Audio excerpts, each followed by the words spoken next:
This is Life in the 1900s newspaper's Olympic special. Be reading the actual words from a 1928 newspaper. And in 1928, there was the Winter Olympics and the Summer Olympics. It was the 9th Olympiad for the Summer Olympics and only the 2nd Olympiad for the Winter Olympics in 1928.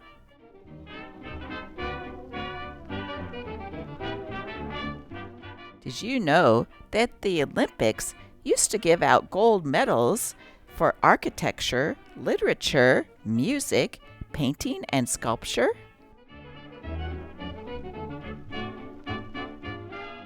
Here's a photo of Jan Wils, the architect who won the gold medal in the 1928 Olympic Games for designing the Olympic Stadium.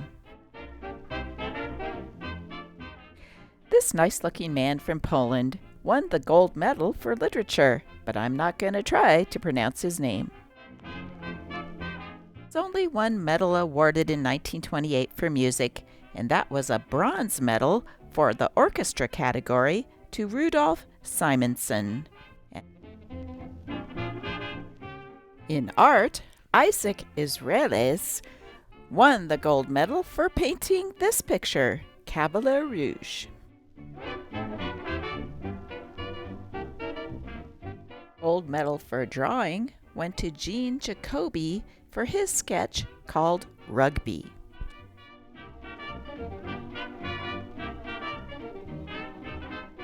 The 1928 gold medal for sculpture goes to Paul Landowski for The Boxer.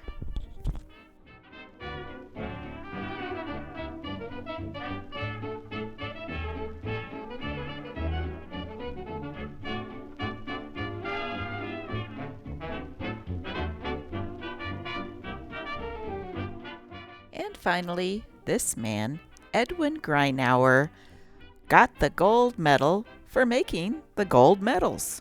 Here's a picture of the 1928 gold medals.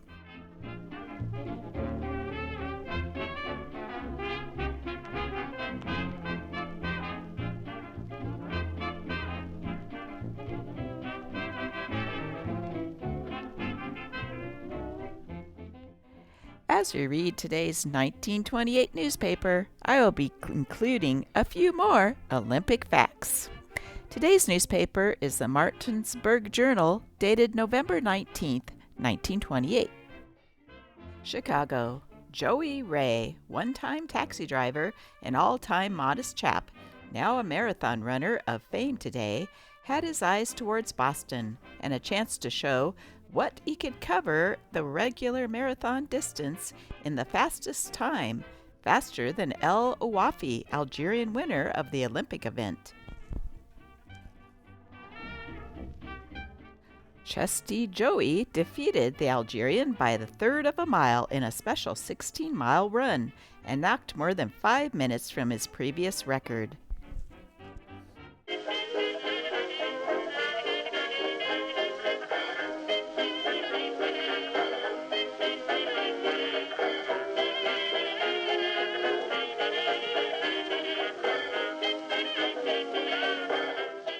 In the 1920s, people just loved contests and giveaways.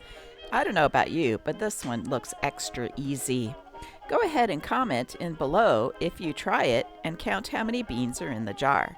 It says, "Extra, extra, solve the puzzle." Here you are, folks, a regular old-fashioned count the bean contest. A real opportunity for young and old. Looks easy, doesn't it? But say, just try it yourself. It takes real cleverness to count the beans correctly. A brand new puzzle. Hurry, hurry. Who will get the correct answer? Count the beans. $2,000 in cash for you. Yes, you can win as much as $2,000. There'll be 25 winners in all.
A New Yorker at Large.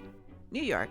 The bright lights of Broadway have been augmented by 14,800 new bulbs in a sign 5 feet high and 380 feet long, which runs clear around the triangular New York Times building in 42nd Street. Its 1,900 square feet make it the biggest sign in the area in Times Square, although not all of it is visible from any single point because it belts the building on which it is mounted. It is to serve as a new Times bulletin board.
George Chick Edmonds, official painter for the street department, warns motorists about driving their cars over freshly painted pavement signs and markers.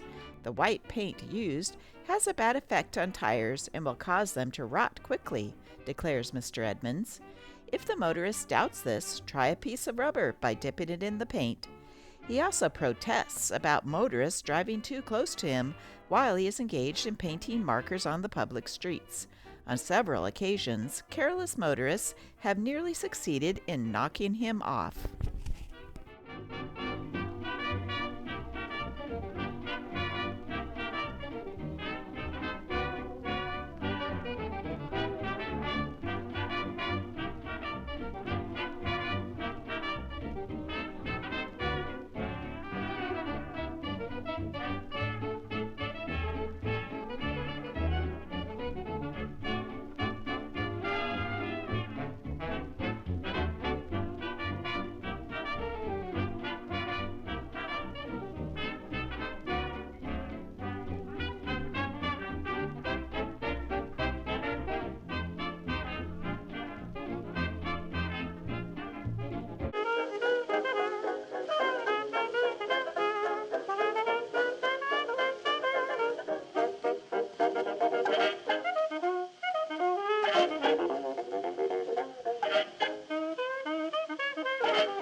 Free, beautiful, exclusive 26-piece pen china dinner set to each lady attending the evening performances at the Apollo Theater every Friday, beginning Friday, November 23rd.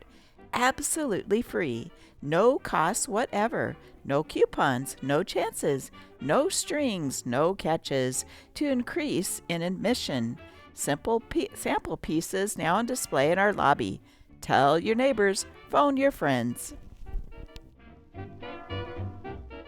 Playing at the Apollo Theater, Colleen Moore in Lilac Time with Gary Cooper, the greatest air epic presented with original sound effects and orchestra.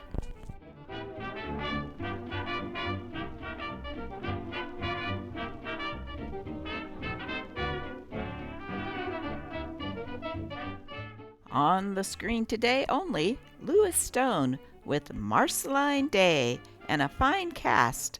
Freedom of the Press, a drama of modern city life and a love divided.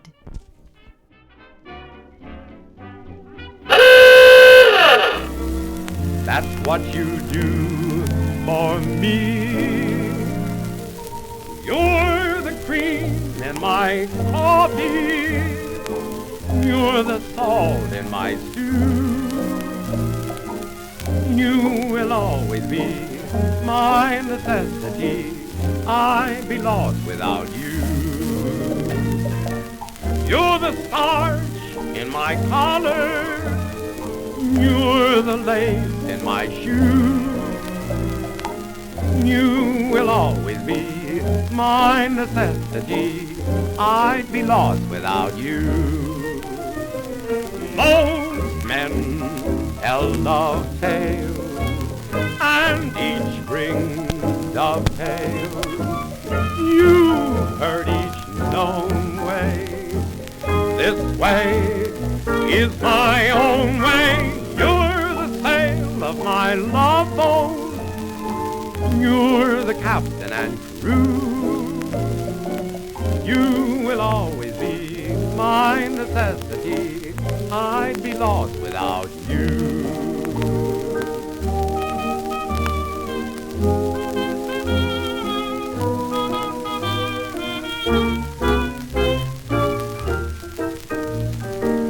You're the cream in my coffee. You're the salt in my stew. And you will always be my necessity.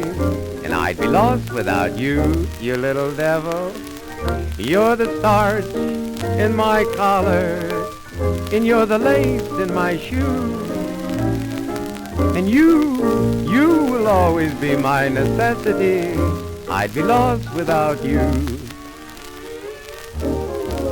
You give life savor, bring out its flavor. Oh, so this is clear, dear. Why, you're my Worcestershire, dear. You're the little sail in my love boat, and you're the captain and the crew.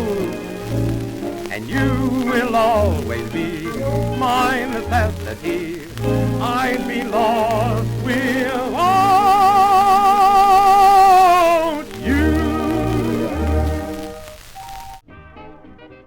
Thank you for watching. We'll end today's video with some clips of the 1928 Winter Games.